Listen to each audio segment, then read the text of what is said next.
see, I titled my sermon for today, Are We Willing to Confront God? I think I'm pretty accurate in saying that few of us truly seek out confrontations with other people, much less a confrontation with God.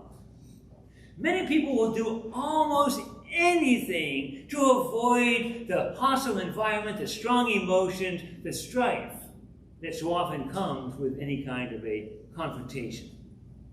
Yet there are times when confrontations are necessary, are they not?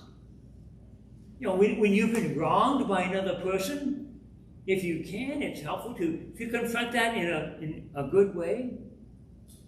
Sometimes it may require a court of law, or require a mediator or someone else to help you more amicably settle the issue. Sometimes, of course, we are the ones who are in the wrong, and we must confront our issues, must confront what is causing us to create that confrontation. And of course, there are also times when confrontations are not so much adversarial, but filled with love. Think about when you were raising your children. Now, the child is doing something that you know is wrong or hurtful, and you approach him or her and say, you really shouldn't do it this way. Try doing it a different way. Despite our reluctance to engage in most confrontations, as I mentioned, there are some that we need to engage with. I mentioned a couple at the beginning, with children or with co-workers. When we're seeking to teach, to lead, to engage with another person, confrontations do come, and sometimes they're really necessary. Many times these do not need, however, to be hostile or argumentative. And that, of course, is what God wants us to do. When something comes up that we need to confront, to do it in love. Pray for your neighbor.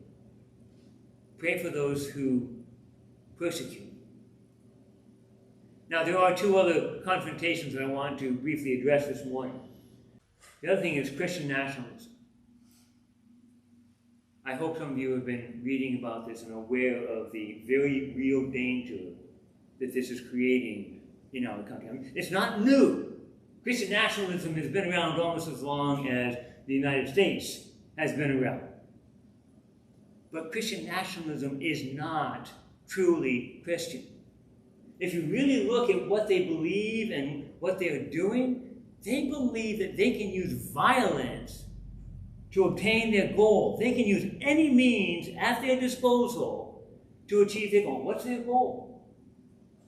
If you really look, their goal is for white men, white Christian men, to be at the top and everybody else somewhere down below. That's what they want. That's what they're trying to achieve. They use all kinds of other language, they use other means to kind of hide their true objectives. And there's a movie, Bad Faith.